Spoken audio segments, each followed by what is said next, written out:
Hi, my name is Sotonye. And my name is Oluchi. And welcome to the CX Playbook. This podcast is for customer service enthusiasts and businesses looking to improve their customer service. Don't forget to like, comment, share, and subscribe. Thank you for joining us.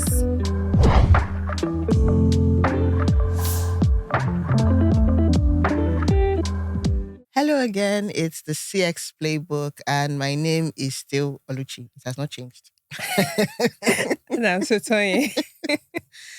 How has your week been? Awesome. Yeah, it's even awesomer because all I do is just look forward to the next one of these. That's what I'm doing here. I can't believe we've gotten to episode 5. It is shocking at this point in time, considering how long it took us to put this together. Yeah.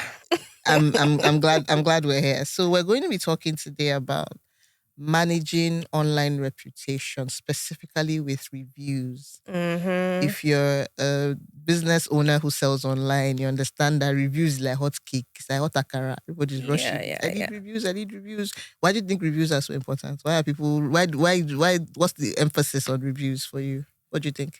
So for me personally, I see reviews as a very easy way to sell your product, because in as much as a business can say, yes, our product is so great, this is what it does, but people would usually, value the words of, other people. Exactly. Better if they know these people, like them, trust them.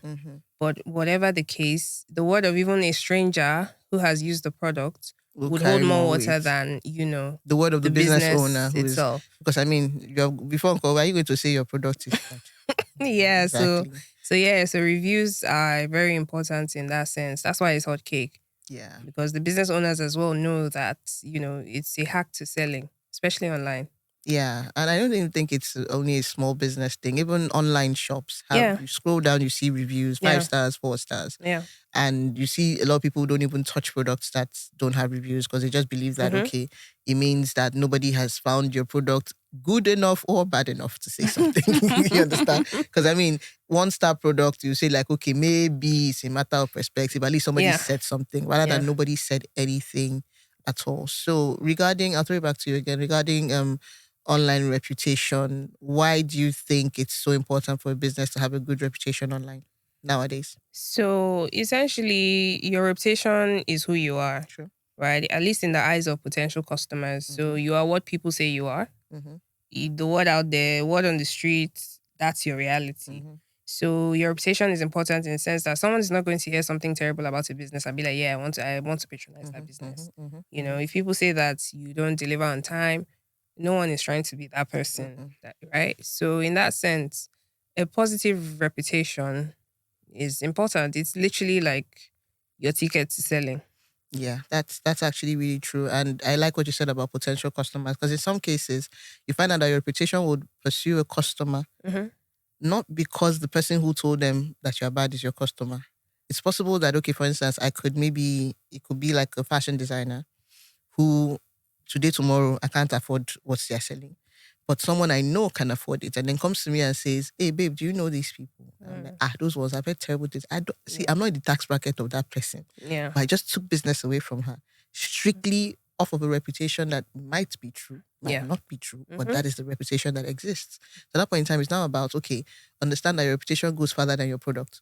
Yeah. Because people who can't buy your product or don't even have access to it, maybe like I'm in a different state, and I know something about an Abuja vendor, and I tell you that thing, you're the one who's in Abuja. You're not going to buy from the person. I'm in Lagos. I can't give her my money, not today, not tomorrow.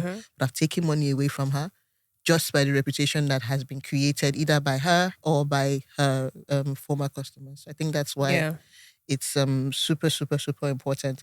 Do you have any personal experiences of seeing businesses that have had reputational issues and how they've... So... we all see how, businesses get dragged online and whatnot.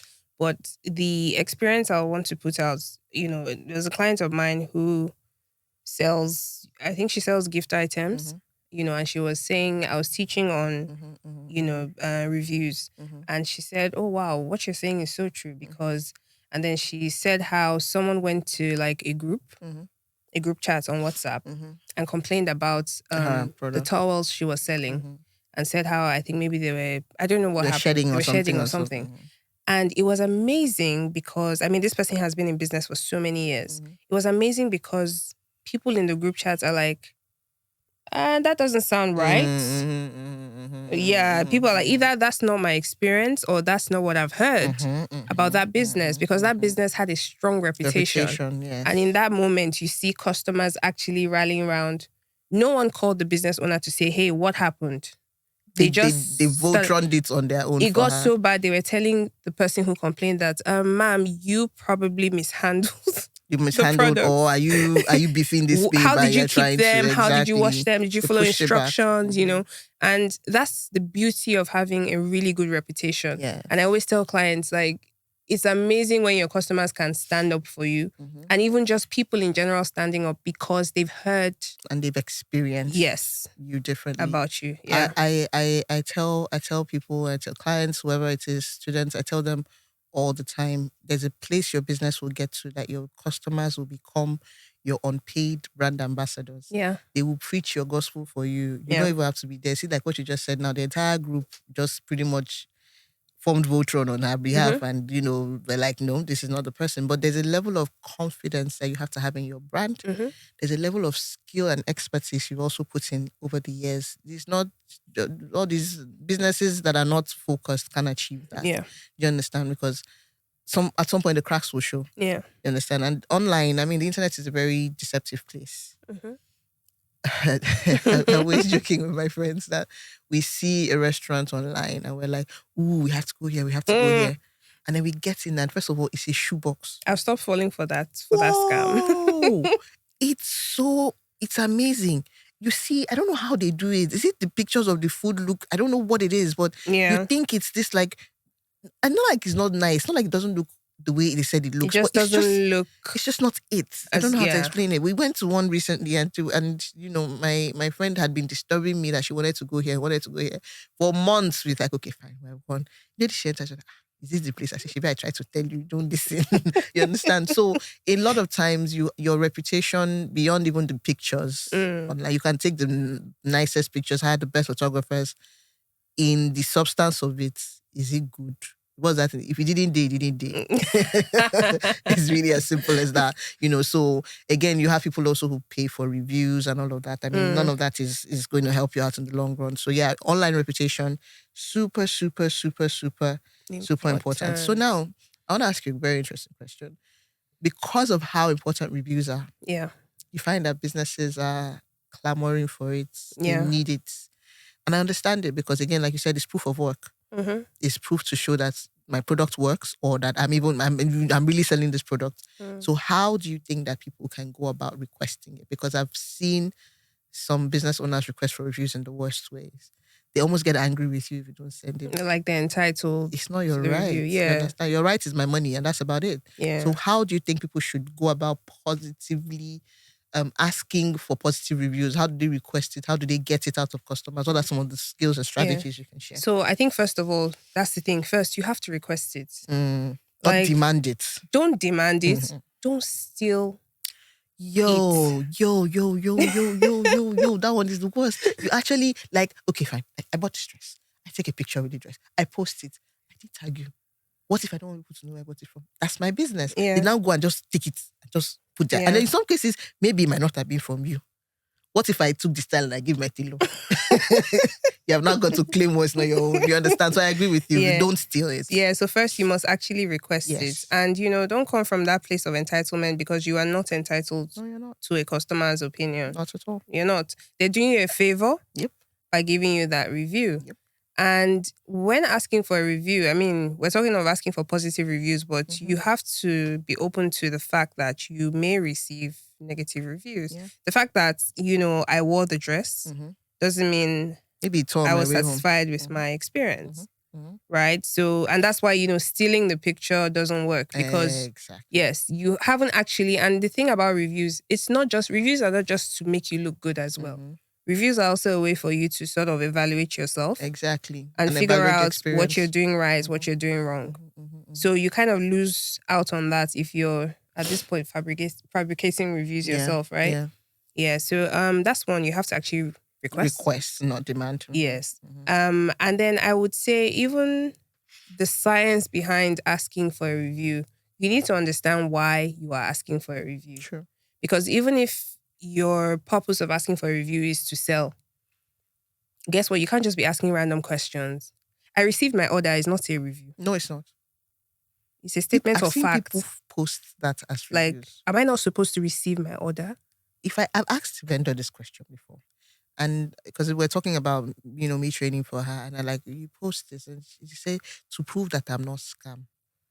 I think there are other ways Mm-hmm. to prove, because anybody. And the truth about these reviews, don't think for 1 second that customers are stupid. The fact Not that you at all. posted something, you could have sent a message to yourself. I almost said something. I'll take it back. God. This podcasting is bad because you find yourself almost saying something I cut that. I swallowed Okay. it. It's fine. Yeah, so I mean, at the end of the day, you have to just ensure that, you are requesting and you are open to receiving good and bad. And like I was saying, when you're asking, you have to have a purpose. So, okay, you want to sell more of a product. Mm-hmm. You can't just ask the person, how was your experience? That's a very vague question. If I wanted to sell more of, say, so if I wanted to sell more of these microphones, for instance, I would ask the customer, what did you think about the sound quality? Specifics. What did you think about setting it up? Were you able to easily do it yourself? You're asking for specifics that would convince your potential customers to buy from you. Yes. Not just questions that make you seem nice. Exactly. Yeah. So I think that's video. So you should always ask a specific question. I'm an advocate for that. When you send out imagine receiving a message that says, good afternoon, ma, your business is important to us. We would like to know your feedback. How was your experience? Your first thought is they're not talking to me. It's a broadcast message, right? And then even the experience, what type? Is it that the taste of the food? What exactly are you even talking about? The delivery, the person I spoke to. There's so many elements to experience. Yeah, so in that case, the person probably would not respond. And people say that, we asked for feedback, but no one, responds because you're not talking to them. Yeah. But on the other hand, if you were to say, hello, Miss Oluchi, or even hello, ma. Thank you for your order on this day, this Yes, day, thank you for purchasing a birthday cake from us last week. We want to know, what did you think about the taste of the cake? That's so specific. Like, Oluchi would be rude to not respond. Yeah, at that point in time, I'll just be like, even if I say the cake was nice, thanks. It's fine. I shall giving you something to work with. Yeah, I completely agree with you. There's an art to this request. You don't just come and just see this. Yeah, and I think finally I would say timing is important. Exactly. Timing is important. So if I order a birthday cake from you, you're not going to ask me as soon as I receive the day it came. Yeah, the day that what do you think about the taste? Let's night fall, let day break. Perhaps I was throwing a party and we shared the cake, but I haven't had time to taste it or something. Yeah. So depending on your product, you might have to give the customer some time to use it. Yes, in the first place. use it and then be able to. Some products you have to use over time. So skincare, you can't ask me on the first day what I think about, how good your skincare product is. Because I rubbed it and magically became, my pimple disappeared immediately. Yeah, so you're going to have to give the customer as much time as possible or as necessary to be able to give you quality, proper feedback. Yeah, because if not, anything else just means that you're just pretty much randomly throwing out questions or like, swear say I no ask you for feedback. That's what it feels like sometimes when I get some of these random messages that are very, very vague. So I think if there's one thing that I don't know, I find very uncomfortable. It's still in line with reviews. It's the way people glorify negative reviews, aka call outs. Right? So like the big question, because some people will say, all press is good press. Well, so my question to you, are negative call outs good for business? On paper, based on normal law of life, it shouldn't be good. But recent events have shown that it works for some businesses. In fact, now some businesses. exactly, I was about to say that. Some businesses, because now people even manufacture negative call-outs to trend and go viral. Now, the thought process behind that is, let my name just get in the minds and the memories of people. I'll sort the rest of it out. People are paying influencers to call them out. Believe it or not, it happens. So ideally, it shouldn't. But unfortunately, I have seen businesses that have thrived off of negative call-outs. I'd not heard about them a day in my life until someone called them out. Now, not paid, proper call-outs. And then somehow, for some reason, that business becomes a talk of the town and becomes one of the biggest names in the industry. Now, the problem is that not all animals are created equal. How they say that? Not everybody will have that same effect. So I pity the ones that say, it works for Mama Nkechi, let me give it a try. It will shock you. It's going to do you like a film. It will shock you. Because guess what? Not all sectors that this works for. Yes. One of the sectors that I know that this does not typically work for is food. People are putting that thing in their mouth. They're not going to take any chances. Like, it will be difficult for a business to recover from food poisoning allegations. I'll give an example without mentioning the name of the brand. The brand that got into some hot water about a woman gave a negative review of their product, which is usually used to cook stew. And then the business arrested her for saying bad things about the business. Why her review went so viral is because it's food. Why the business took such a drastic action, even though I think it was the wrong action to take, was because, again, it is food. Nobody recovers from that kind of call out when it comes to food. Fashion, on the other hand, now that's the sector that benefits from negative. Thrives on negative reviews. I have seen so many big name fashion designers who were called out in the beginning. Especially from like brides. Let's use bridals, for instance. Oh, you didn't deliver on time. The dress was tacky. This. But guess what? That designer is posting brides on a weekly basis, not one, not two, international, local. And you're just like, but should be everybody said this person's. So it worked for the person. But the point I'm trying to call out here is negative call outs are not the thing that you should ascribe to or aspire to in any way, shape, or form. They might come. Avoid it as much as possible. But to sit down and expect that, I will get traction from this to benefit my business, that would be wrong. And that would mean that you are not a business owner who is looking out for their customers and actually wants to get good reviews. Yeah, so something came to mind as you mentioned the example of the, bridal businesses. So, sometimes we tend to forget when we hear people calling out a business, we tend to forget that the business might actually be doing a few things right. Right? So that's one unsatisfied customer.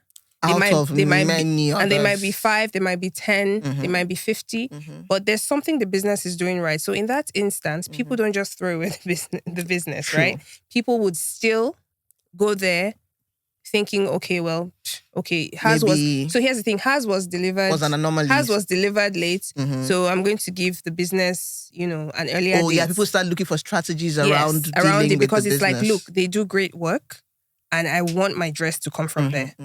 So we're going to find a way to work around the person's weaknesses. And to be honest with you, the thing about positive feedback and reviews, and that's why you have to beg for reviews. If a customer is not happy, you will hear. You won't beg them to tell you. You will hear how unhappy that customer is. So that's the thing. Nobody ever has to beg for negative reviews. You just wake up and see it. But the positive ones you have to beg for. And that's just because that's just how human beings are. Bad news is more attractive. Fast. Bad news is sweeter to gist. So that's the one that's going to travel. So understand that. And when you're asking for reviews, when you get a negative review, be grateful to the customer that gave you one. Absolutely. Because it means that they're actually giving you something to work on, something to improve on. Than you getting angry or taking it personal when the customer tells you that something they liked, something they bought from you wasn't good enough. So how do you think that businesses should handle their negative reviews? So I would say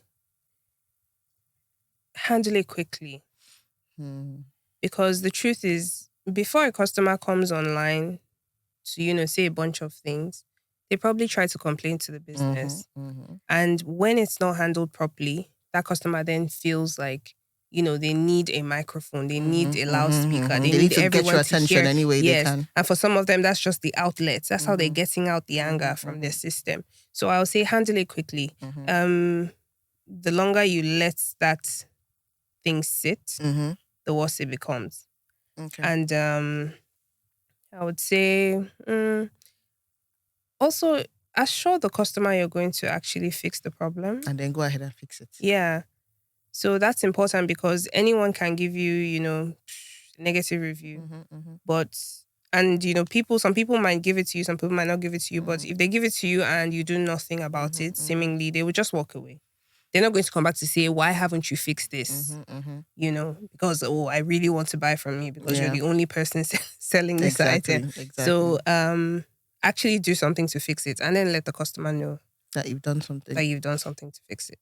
Before we go, I'll add this. When a call out has become public, because it's one thing to leave a negative review, it's another thing to do a proper call out, meaning the person has basically said, online people, come and help me to fight my case. So when that happens, you need to be as transparent as possible when responding, because now it has gone public, you have to respond publicly. I've seen a lot of business owners. That's where they fumble. Badly. Yeah, that's where they fumble. One, timing, like you said, they don't deal with it quickly. They let it fester. The thing about when you allow these things fester is that public opinion will just start to grow and it'll become complicated and things are just, before you know it, somebody will come and say, that's how she used to behave. My grandmother in the village that time, that's how they did it. They have a swear on their family. Before you know, you start hearing all kinds of things. Like, it's business, it's not that deep. So attend to it quickly, like you said. And then also be as transparent as possible because, again, public opinion is involved. Yes. And in your statement or whatever it is that you're drafting, state the steps you have taken to placate the customer. Yeah. Don't come and just be like, Aradubu, come and hear my side of the... No, it's about, this is what happened. Take responsibility where necessary, because that's another thing they do wrong. They don't take any responsibility. They don't take responsibility. It's the customer. Yeah. It's people are against my business. My enemies have gathered against me. Or my favorites. These things happen. Come on, guys, let's do better. No business is perfect. Yes. I mean, I'm not the first to have done this. My colleagues also do it and they don't get caught. Don't do that, please. Just address the issue. You are the one who was being asked a question. You're the one who's been called out. Don't drag your entire industry into it. Attend to your own part of it and say, okay, yes, this happened. Yes, this is what I did. This is what we are currently doing also to ensure that this does not happen again. So there are 3 phases to it. Accept responsibility. Show what you have done. Show what you are now doing long-term to change your processes to ensure that that kind of situation does not occur again.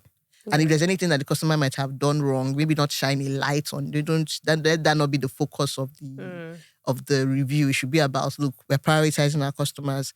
Let that not be the focus of your statement. We're prioritizing our customers. We're getting better and we hope to serve you better. We apologize again. Sorry, I've never killed anybody. I've not heard that it killed anybody. So let's be more open to accepting responsibility when things go bad. Things can go bad. Nobody's above mistake. Exactly. So I think that will be it for me. And I think just a final note, for business owners to know that it's possible to come back from a negative call out. Yes, it is. And even from a whole bunch of negative reviews. And just something important in what Oluchi said is showing how you intend to change, what went wrong. And the truth is, people would always respect a business that's transparent, as you said, because they feel like, okay, if something goes wrong, these people will take responsibility and they will do everything they can to fix the problem. You're more reliable than a business who, doesn't do that, right? So in those moments, yes, it might seem like a really bad, thing to happen, bad reviews, negative call outs. But how could this happen to me? But how you handle it is going to determine, the trajectory of your business. Exactly. A lot of businesses have truthfully and honestly come out of it, not because they capitalized on the fame that they got, but because they actually went back to the drawing board and actually fixed things. So don't be too discouraged when it happens and just, keep your head up. Yeah.